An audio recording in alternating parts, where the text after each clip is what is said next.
Hello guys, এটা হচ্ছে lock plate আর এটা হচ্ছে উপর কাজে পাতি দিচ্ছে, সেটা হচ্ছে ল্যাচিস পাতি। ওটা 30 পাঁচ পাতি হয় বা 40-6 পাতি লাগানো যায়।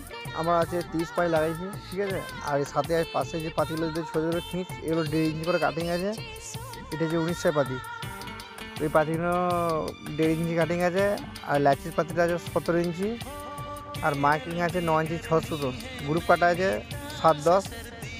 যারা বুঝতে পারছো না তারা পরের ভিডিও আশা করি বুঝে যাবে।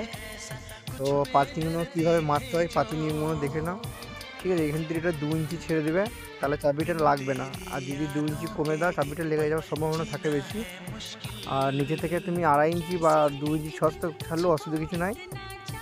2 ইঞ্চি 6 ছাড়লে বেশি ভালো হয়। আর যারা ভিডিও দেখছো, নতুন যারা দেখছো, তারা লাইক সাবস্ক্রাইব করে দেবে ভিডিও ভালো লাগলে। আর নেক্সট ভিডিও দেখাবো লক প্লেটটা ফুল রেডি কী করে করি আমি, ঠিক আছে।